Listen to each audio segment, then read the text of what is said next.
A paz do Senhor Jesus, meus queridos. Pastor Fábio, falando com vocês para dar continuidade ao estudo bíblico que estamos fazendo da segunda epístola de João. Tenho certeza que Deus tem falado contigo através desse estudo e creio que hoje Deus irá falar muito mais. Amados, antes de nós começarmos o nosso estudo, que se encontra já no final do versículo de número 7, da segunda epístola de João, queria avisar os irmãos que recebemos um comunicado recentemente, inclusive já coloquei esse comunicado no nosso grupo de membros e também no grupo de obreiros de nossa igreja, informando que a partir de domingo nós voltamos com a escola bíblica dominical e culto presenciais, e também algumas atividades ao longo da semana, desde que sejam respeitados o horário de até às 8 horas da noite, às 20 horas. Né?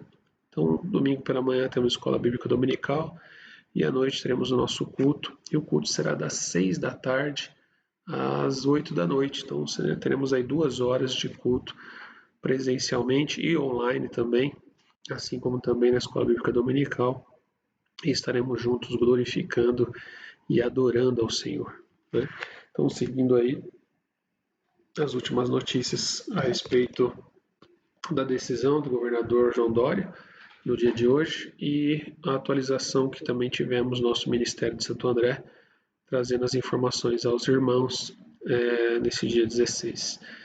Amados irmãos, quero também fazer uma oração com vocês antes de iniciarmos este estudo. Foi uma semana de bastante luta, mas de bastante vitória também esta, onde recebemos aí boas notícias de irmãos que estavam ruins, estavam internados e saíram do hospital, estão em casa, já se recuperando bem. Então podemos também agradecer a Deus pelo que Ele tem feito na vida de nossos queridos irmãos e irmãs, e para que o Senhor continue nos guardando, continue nos livrando de todo o mal que o mundo está sofrendo neste momento. Além, é claro, de orarmos também para que o Espírito de Deus trabalhe em nossos corações através deste estudo que estamos realizando da segunda epístola de João, escrita à Igreja da Ásia. Então, quero convidar a vocês, neste momento, que você feche os seus olhos para que juntos possamos orar ao Senhor e pedir a Deus que nos visite neste momento com o seu Espírito, um Espírito de sabedoria, revelando o mais profundo, o mais oculto, o mais necessário para a nossa vida e que sejamos transformados pela renovação do nosso entendimento. Então, feche seus olhos e ore comigo nesta noite. Senhor, meu Deus, meu Pai, em nome de Jesus, estamos aqui diante da Tua presença, Senhor. Te somos gratos, ó Deus, por esta oportunidade, este privilégio de aprendermos a Tua palavra, de ouvirmos, ó Deus, a Sua voz através das Sagradas Escrituras. Que o Senhor possa falar conosco, Senhor, de maneira soberana sobre nossos corações.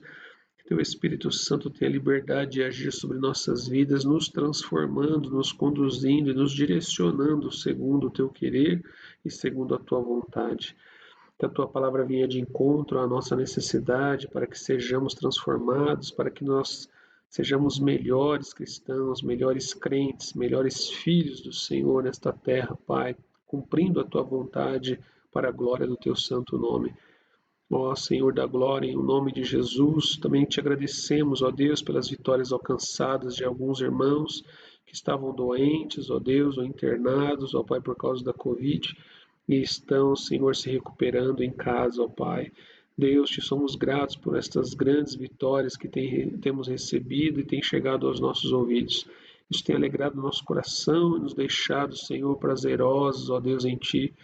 Deus, te louvamos, ó Deus, por tudo que o Senhor tem feito, ouvindo as nossas orações, consolando os nossos irmãos, ó Pai. Também que o Senhor continue visitando a cada um deles, os consolando, os que tiveram perdas irreparáveis, ó Deus, em suas famílias, em seus entes queridos, ó Pai. Deus, em nome de Jesus, toma eles nas tuas mãos, ó Senhor. Continue nos guardando e nos livrando deste mal, ó Senhor. que o Senhor possa acelerar esta vacinação, ó Deus, no estado de São Paulo, no Brasil, em todo este planeta, Senhor, onde milhões ou bilhões de pessoas estão sofrendo por causa desta pandemia. Deus, é no nome de Jesus que nós te pedimos e te agradecemos, Senhor, em nome de Jesus. Amém. Amém. Glórias a Deus. Queridos, estamos estudando o versículo de número 7 da segunda epístola de João. Para relembrar aos irmãos, o versículo diz o seguinte: porque já muitos enganadores entraram no mundo, os quais não confessam que Jesus Cristo veio em carne. Este tal é o enganador e o anticristo.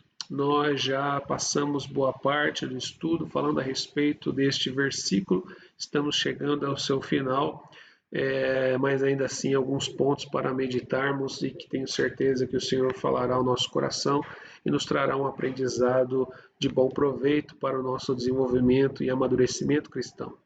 Nós precisamos, queridos, então, diante deste versículo, cada vez mais conhecer as Escrituras para nós não sermos enganados por esses falsos enganadores, esses falsos mestres, que até pensam, inclusive, em serem cristãos.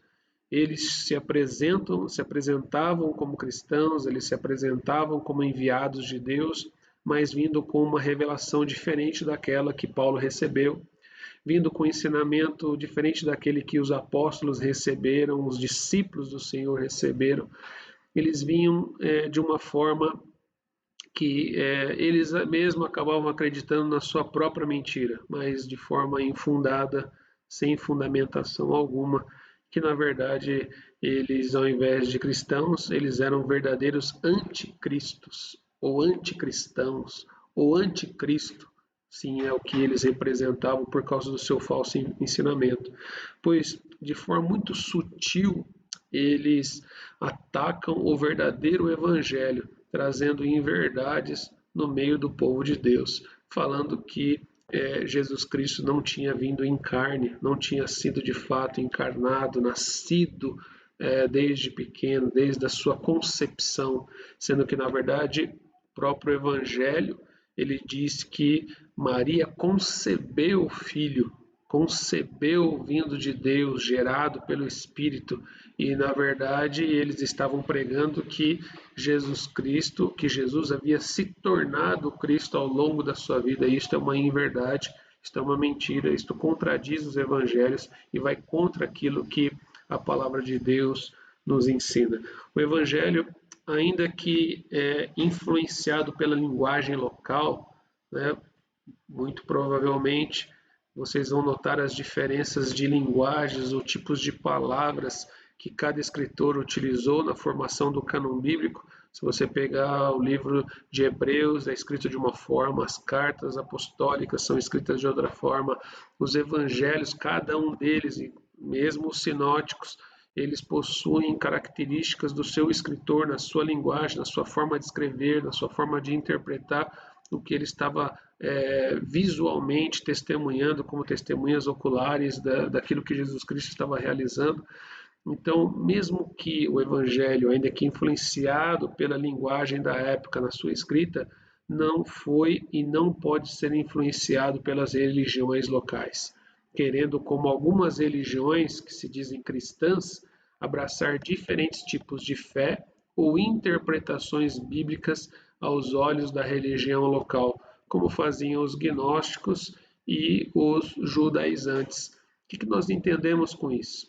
Que o cristianismo ele não pode ser um sincretismo, ele não pode abraçar as mais diversas religiões como se fosse uma grande religião mãe, em que fosse adotando ali, ainda que não ferindo diretamente o seu cerne principal, que é Cristo, que é Deus, mas ainda assim, mesmo não negando a Cristo e não negando a Deus, incluindo outros itens como se fizessem parte do plano de salvação do Senhor, indo contra aquilo que Deus nos ensinou através da sua palavra. Então, queridos, tudo aquilo que faz um mix de religião é sincretista, ou seja, é uma mistura de religião. E o cristianismo ele precisa ser puro, Ele não pode ser misturado com outras religiões. Por que ele não pode ser misturado com outras religiões? Porque a nossa base de fé, a nossa regra de fé, que nos remete à salvação, ela está fundamentada em uma única coisa: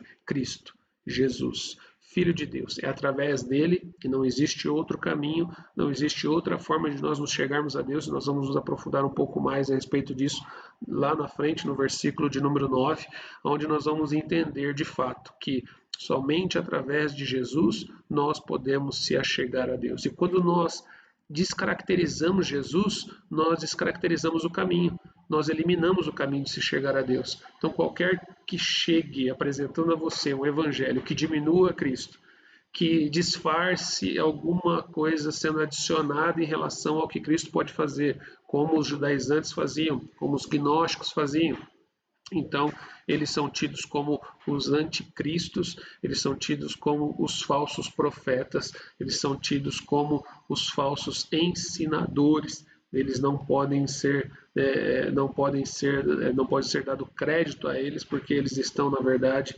enganando e sendo enganados. Porque a verdade que eles acreditam é uma grande farsa, é uma grande mentira e não podem ser levados em consideração. Todo aquele que é contra Cristo, ele é o anticristo. Todo aquele que é a favor de Cristo, esse sim, ele é um cristão que professa a fé em Jesus Cristo. Só não pode professar uma fé que diminua Cristo ou que modifique o Evangelho. Aquilo que modifica o Evangelho também transgride o mandamento do Senhor, ele transgride a nossa fé e ele é, na verdade, um anticristo, por justamente tirar o foco que é nosso, o nosso Senhor e Salvador Jesus Cristo. No caso da igreja da Ásia, que João estava combatendo de forma apologética, ou seja, defendendo a fé cristã, ele era um apologeta, ele defendia, veementemente a doutrina sã, a doutrina correta, a doutrina que fala a respeito de Jesus, e ele recebeu esses próprios ensinamentos através de Jesus Cristo. Os ensinamentos que estavam percorrendo ao seu redor, que estavam ao redor da igreja, era de que Jesus Cristo não tinha vindo em carne. Assim, eles pregavam que acreditavam em Jesus, olha só a artimanha, eles pregavam que acreditavam em Jesus, mas que ele não tinha vindo em carne, ele não tinha sido encarnado. Por que os gnósticos pensam assim, ou pensavam assim? Porque para eles a matéria ela é pecaminosa, este corpo perecível que nós temos é uma matéria limitada e condicionada ao mal. E Cristo, por ser Deus, não poderia estar condicionado ao mal.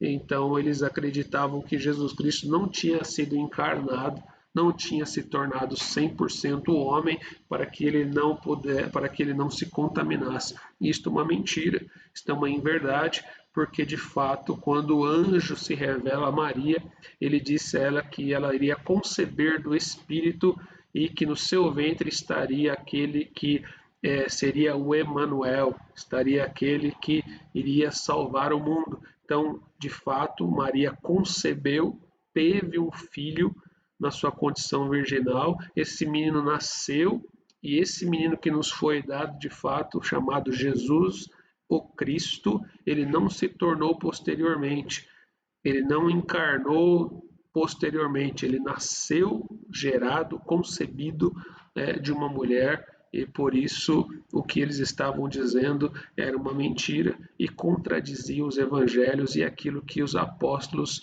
vivenciaram de forma ocular como testemunha, de Jesus Cristo, ouvido do próprio Cristo, como foi ali o seu nascimento, inclusive com relatos dos seus pais, obviamente, do que aconteceu na forma com que ele foi gerado, foi concebido e o seu nascimento, inclusive detalhes a respeito deste nascimento, no momento em que estavam viajando por causa do censo que estava sendo realizado naquela época em Belém.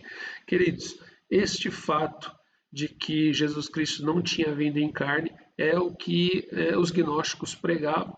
Assim eles pregavam que acreditavam em Jesus, não negavam categoricamente Jesus, que Jesus não tinha vindo em carne, mas apenas não reconheciam. Então, ele não nega, mas não reconhece. Então tem uma pegadinha aí, olha, eu sou cristão, eu não nego que Jesus Cristo não tenha vindo, eu simplesmente não acredito, não reconheço, porque para eles diziam, nós não acreditamos que Jesus veio em carne, porque esta matéria ela é podre, ela é falha, ela está debaixo do pecado e não pode conceber o que é sagrado, o que é santo.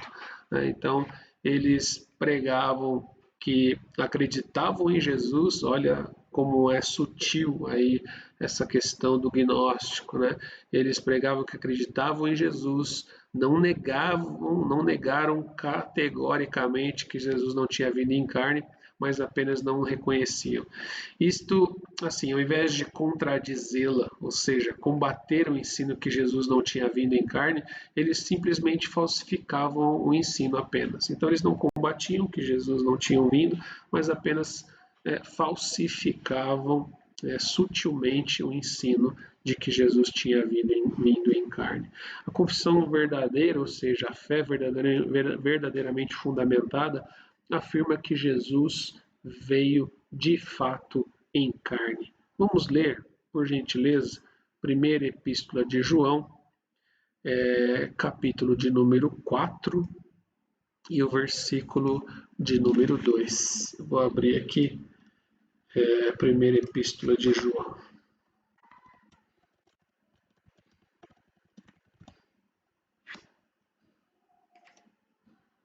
Capítulo de número 4 e o versículo de número 2, que diz assim: Nisto conhecereis o Espírito de Deus. Olha só, nisto conhecereis o Espírito de Deus. Todo espírito, ou seja, todas as pessoas que confessa que Jesus Cristo veio em carne, ou seja, ele não se transformou depois, ele veio em carne, é de Deus. Assim nós eliminamos, a Bíblia elimina todos aqueles que dizem que Jesus Cristo não veio em carne, esses todos não são de Deus. Pastor Fábio, mas isso é uma palavra muito dura. É dura, mas é para eliminar as falsas doutrinas. É para eliminar aquilo que pode nos tirar do caminho correto. Então, João, ele, apesar de ser considerado como discípulo ou apóstolo do amor, ele ama muito mais a Deus e a sua palavra. E ainda que seja dura, ele ama primeiro, quero dizer melhor, primeiro ele ama a Deus e a sua palavra. E ele diz o seguinte: nisto conhecereis o Espírito de Deus, ou seja, se aquilo que está sendo ensinado provém de Deus, se aquilo que está sendo ministrado de fato é legítimo, se aquilo que está sendo ministrado de fato é uma verdade bíblica. Todo espírito que confessa que Jesus Cristo veio em carne é de Deus. Se não confessa que Jesus Cristo veio em carne, se não acredita que Jesus Cristo veio em carne, se não professa a sua fé que Jesus Cristo veio em carne, então não é de Deus.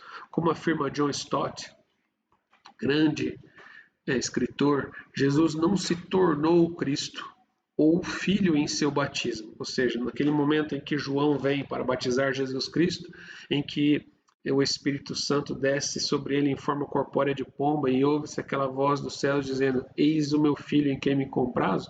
Não foi naquele momento em que Jesus Cristo e de que Jesus se tornou o Cristo ou o Filho de Deus. Nem e ele diz o seguinte: Jesus não se tornou o Cristo ou o Filho em seu batismo e nem deixou de ser o Cristo ou o Filho antes da sua morte. Sabe aquele momento em que Jesus ele diz aquela frase Eli, Eli, lama sabachthani, em que quer dizer Deus meu, por que me desamparaste? Em nenhum momento a Bíblia afirma que Jesus Cristo deixou de ser o Filho de Deus na sua morte, antes da sua morte.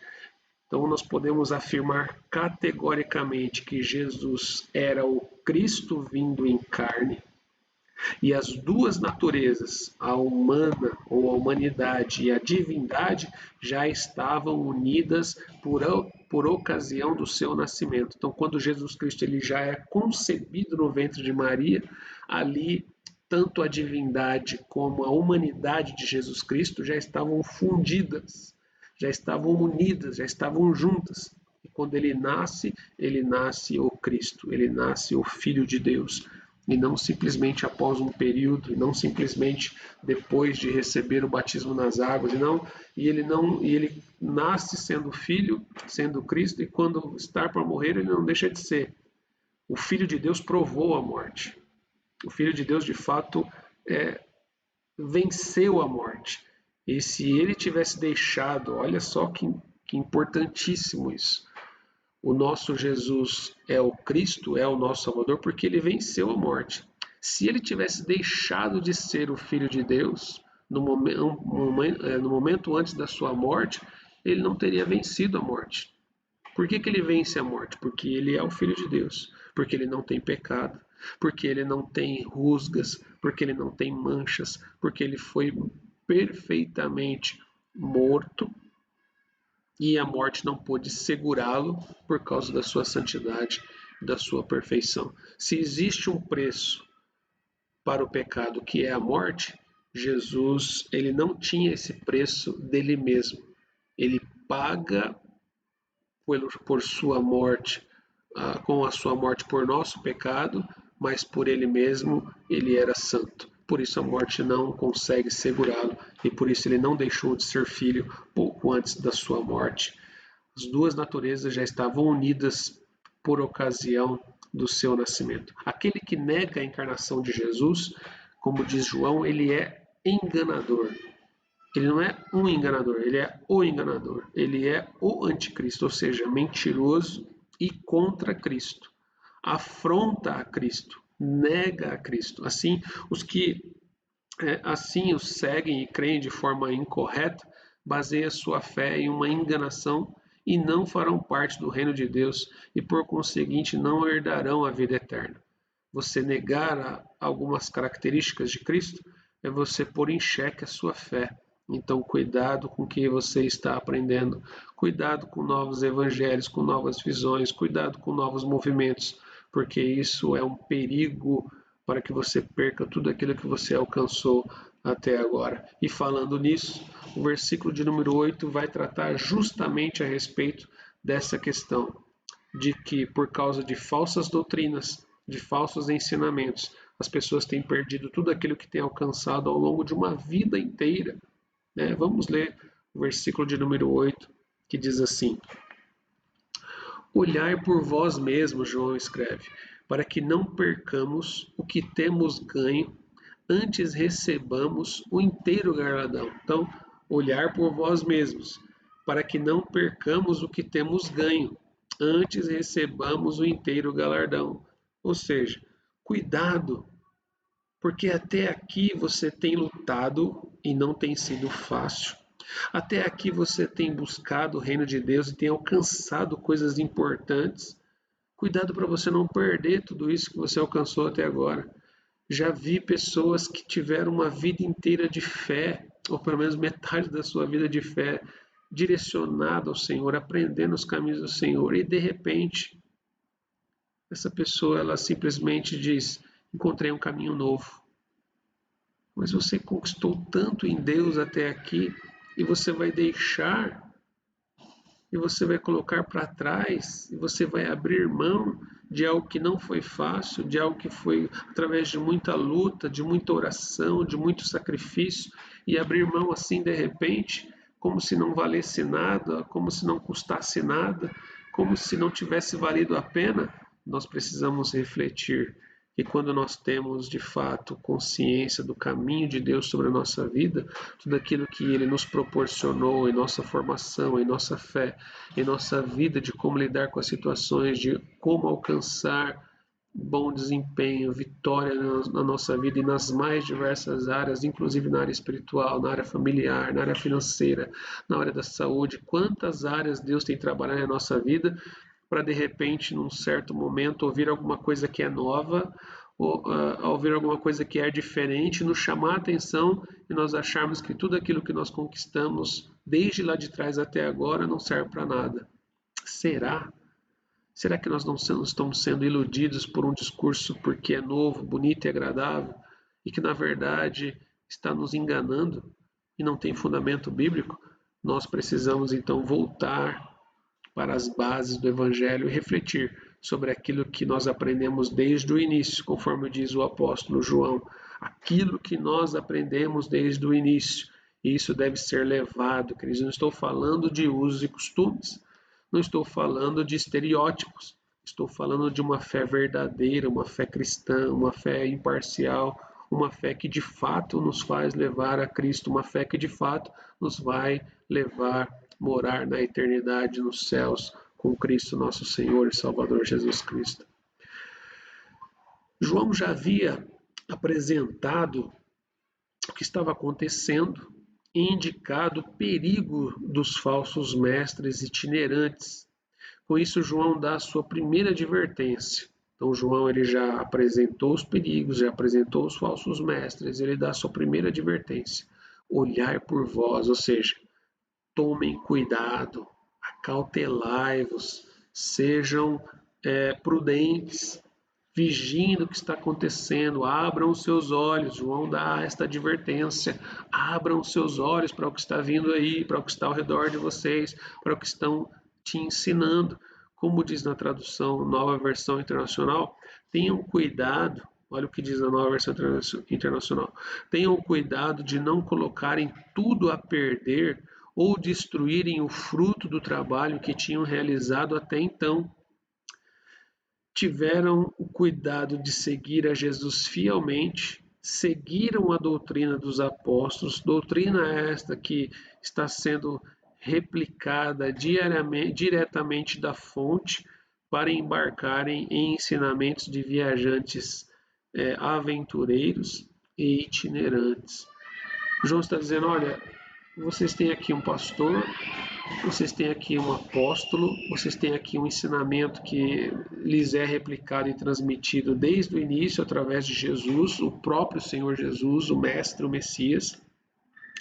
E vocês estão pondo a perder tudo isso que vocês aprenderam por causa de ensinamentos falsos, vocês estão embarcando nessa de ensinamentos falsos de viajantes aventureiros e itinerantes, ou seja, que não tem nenhum compromisso com a verdade, que não tem nenhum compromisso com a igreja do Senhor Jesus, que não sabe o valor de uma alma, que não entende o que de fato é importante, não é ganhar a discussão se um ou se outro está certo, mas de que necessariamente precisa ser ensinado o fundamento de que se aprendeu através de Jesus e não incrementar coisas que não sabe de onde vem ou adicionar coisas de outras religiões, porque não é isso que vai nos salvar.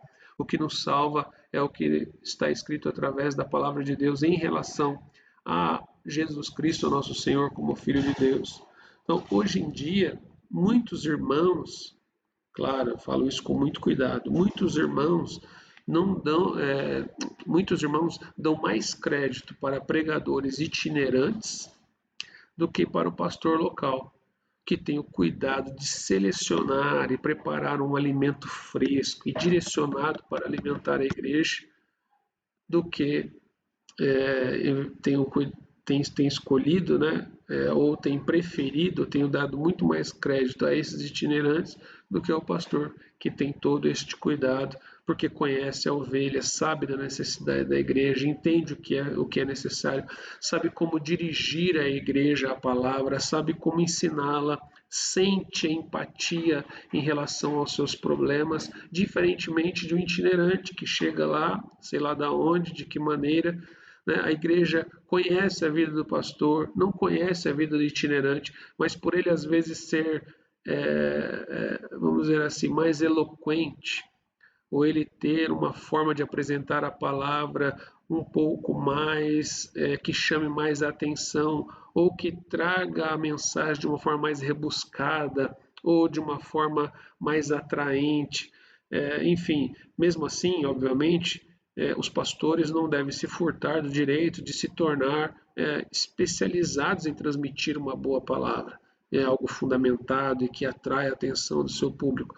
Mas, por outro lado, a igreja não pode simplesmente se sentir mais atraída ou dar mais crédito a um pregador itinerante que não tem o cuidado que o pastor tem em transmitir a palavra do Senhor para aquilo que está sendo necessário para a igreja. né? O pregador itinerante ele é uma benção, mas ele não tem o compromisso de encarar a igreja no dia seguinte. Ele não tem o compromisso de encarar a igreja no dia a dia. Se sua profecia falhar, se a palavra que se diz profética não acontecer, o pregador itinerante não tem o peso de conduzir o rebanho para o céu no caminho. Diferentemente do pastor, ele apenas expõe a palavra, ele não precisa nem sequer ser coerente com a sua própria vida, pois a igreja não caminha com ele e muitas vezes ele é mais valorizado. Agora, o pastor, depois que o pregador lançou a profecia, eu disse tudo aquilo, se não acontecer, quem é que vai ter que dar o suporte para a igreja? Quem é que vai ter que ir lá acalmar o coração do irmão e da irmã que a profecia não se cumpriu? O pastor. Porque o pastor tem que ter o cuidado de apacentar a igreja, principalmente em relação a esse tipo de situação. Por isso que os púlpitos de nossas igrejas não podem ser entregues a qualquer um. Nós precisamos, pelo menos, conhecer um pouco da vida do pregador, porque quando nós temos pregadores itinerantes que não têm sequer compromisso com a palavra de Deus, pode chegar lá e pregar um monte de bobagem.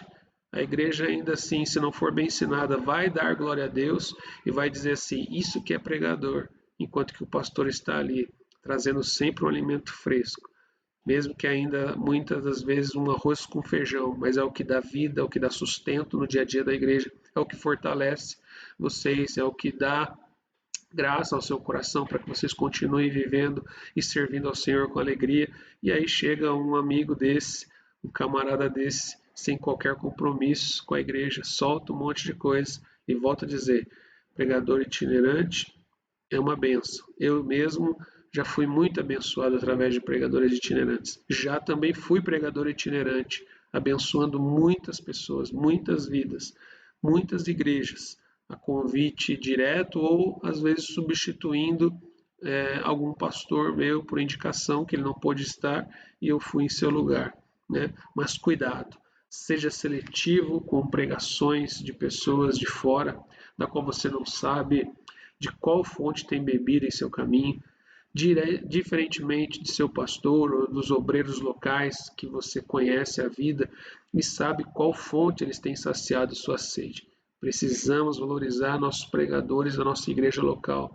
São irmãos que nós conhecemos a vida, são irmãos que nós damos testemunho a respeito deles e precisamos valorizar sempre a nossa prata da casa. Essa história de a expressão aí do mundo de que santo de casa não faz milagre, eu não concordo. Eu acredito muito nos nossos irmãos, acredito que Deus está na vida de vocês, acredito que o Espírito Santo habita em vocês, eu conheço vocês, eu sei qual é a procedência de vocês e eu dou muito mais crédito quando vocês pregam a palavra, porque eu sei que é verdadeiro, eu sei que vocês vão ter o cuidado de falar com a igreja e de que vocês vão trazer algo que de fato seja relevante. Então, louvo a Deus pela vida de vocês e assim nós devemos proceder. Mesmo que não sejam pregações, queridos, que levam a igreja ao êxtase espiritual. A pregação local, mesmo que não seja algo que estronde, ela tem características que para nós devem ser bastante importantes e relevantes, porque no geral ela é recheada de amor, ela tem empatia, né? O pastor local ou pregador local sabe a dor da igreja, o que vem de fora nem sempre tem empatia, nem sempre é um pastor, nem sempre sabe o valor e a dificuldade de ganhar uma alma para Jesus. Assim, não estou querendo desvalorizar o pregador itinerante ou aquele que vem de fora pregar de maneira nenhuma. Né? Como disse, inclusive, eu já fui também itinerante. Mas quero somente apenas alertá-los, principalmente quando este itinerante vem oferecer uma comida diferente. Olha só, uma comida diferente e que principalmente não tem embasamento bíblico. Por ser diferente, às vezes os irmãos e as irmãs ficam animados. Nossa, que palavra diferente!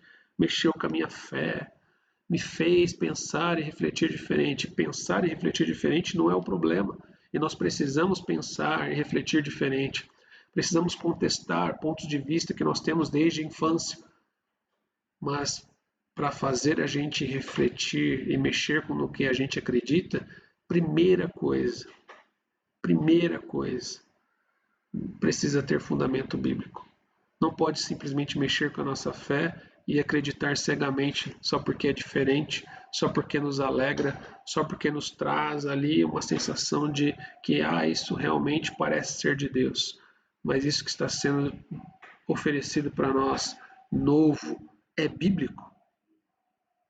É de fato fundamentado na palavra? Ou está sendo oferecido de forma distorcida? Que comida é essa que estão oferecendo para nós? Não está contradizendo a palavra do Senhor? Nós precisamos checar isso, nós precisamos validar isso. Nós temos ferramentas nas nossas mãos, 66 ferramentas em nossas mãos, nós precisamos e nós podemos usar para validar esse tipo de situação. Se estiver dentro da Bíblia e não fere os fundamentos da nossa fé racional, então creia e seja abençoado e abençoada em nome do Senhor Jesus. Queria ler um texto com vocês, está em Marcos, no capítulo 13, versículos 22 e 23. Marcos, capítulo de número 13 e os versículos de número 22 e 23. Marcos 13, 22 e 23. Então, Evangelho de Jesus, segundo escreveu Marcos, capítulo de número 13, versículos 22 e 23. Olha o que o próprio Senhor Jesus Cristo, nosso Mestre, alertou em relação a tudo isso que nós estamos ministrando agora aos seus discípulos. Porque se levantarão falsos cristos e falsos profetas, e farão sinais e prodígios para enganarem, se for possível, até os escolhidos. Mas vós vede, eis que de antemão vos tenho dito tudo isto. Então Jesus ele já havia alertado os discípulos e ele falou: fiquem espertos. E quando isso acontecer, o que eu espero de vocês? Que vocês combatam isso.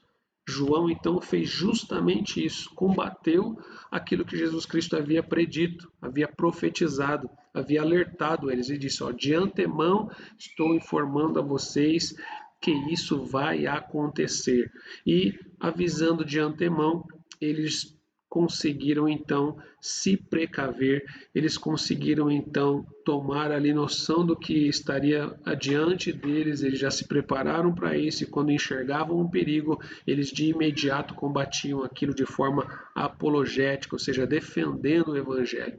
Esta palavra que João nos traz em sua carta está de fato coerente com o que Jesus Cristo o ensinou diretamente. Defenda o Evangelho. Não permita que os falsos cristos, que os falsos profetas, que os falsos mestres entrem no meio da igreja, porque esses irão destruí-los. E, se possível for, vão de fato enganá-los. Bom, Jesus ele disse, eles vão não só trazer um ensinamento falso, eles vão trazer um ensinamento falso e vão realizar prodígios, e vão realizar sinais. E o pentecostal, quando vê o prodígio, quando vê o sinal, ele abre o coração. Mas esse não é o culto racional que Paulo nos ensina através da palavra do Senhor. O nosso culto racional, ele é baseado na palavra. A palavra precisa dar base ao ensinamento que está sendo dado e ao sinal e ao prodígio que está acontecendo. Mesmo que haja um sinal, mesmo que haja um prodígio, se esta palavra que está sendo ensinada através dessa pessoa que realizou o prodígio e o sinal não tiver embasamento bíblico, este sinal e este prodígio deve ser rejeitado no nome de Jesus, porque não vem de Deus. Mas isso é muito sério. E se for Deus que está fazendo? Deus não vai validar um ensinamento mentiroso contra a sua palavra.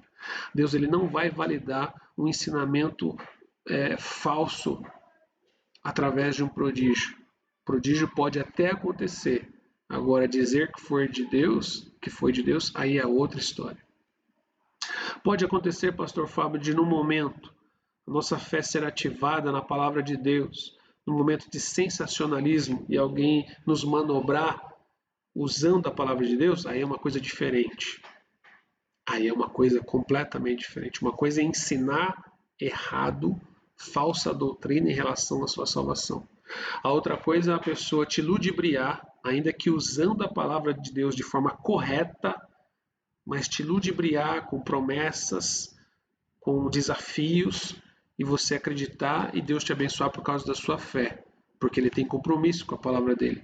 Mas isso é uma outra história, uma outra situação que pode ser ainda discutida. Há ainda muita controvérsia a respeito disso. Deus, por sua misericórdia, pode abençoar, sim, porque a palavra de Deus está sendo pregada de forma correta, o ensinamento está sendo feito uma base extremamente bíblica, mas a pessoa está querendo tirar vantagem de você, te desafiando por algumas coisas, com um comportamento aí não bíblico, o comportamento é não bíblico, mas o ensinamento é bíblico, então você acredita e Deus te abençoa. Agora, neste caso que nós estamos tratando, nós estamos falando sobre uma fé sem fundamento bíblico, uma fé em fundamento em outras religiões, uma fé com fundamento em outras doutrinas que não bíblicas, uma fé com fundamento fora da vontade de Deus. Nesta situação, então, nós temos que tomar mais cuidado, um cuidado mais que dobrado e seguirmos as orientações de João. Jesus já havia predito: vão surgir falsos mestres, vão surgir falsos cristos, vão fazer prodígios, vão fazer sinais. Ele está profetizando que isso vai acontecer, não que é o desejo dele, mas ele já está prevendo, já está avisando de antemão: isto vai acontecer.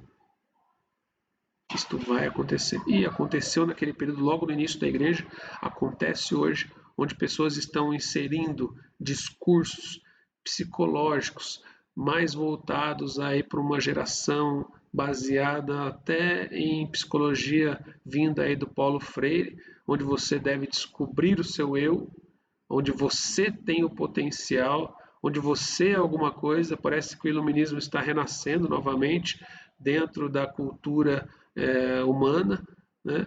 E parece que se esqueceram que no iluminismo o ser humano foi colocado como centro das atenções, foi de fato a explosão do antropocentrismo, e entendendo que a obra-prima de Deus deveria ser privilegiada e enaltecida, e aí veio a Primeira Guerra Mundial e derrubou todas essas teorias. O homem é tão bom que apertando um botão ele pode dizimar, ele pode matar e destruir centenas de milhares ou até milhões de pessoas de uma única só vez.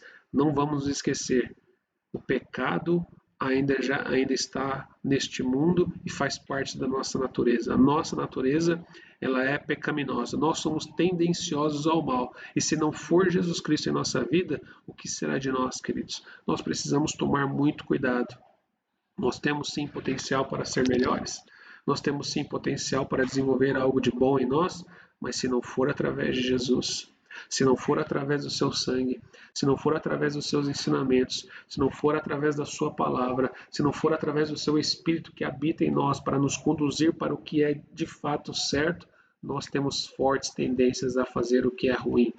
Nós temos fortes tendências a fazer o que é mal. Então, bendito seja Deus que enviou o seu Filho Jesus Cristo para nos salvar de nossos pecados e nos perdoar de nossos pecados, e que nos enviou o seu Espírito para não nos deixar só, mas para nos ajudar a vencermos com força e ganharmos o reino de Deus através dessa força e luta que nós temos diariamente com a ajuda da sua palavra e do seu Espírito Santo.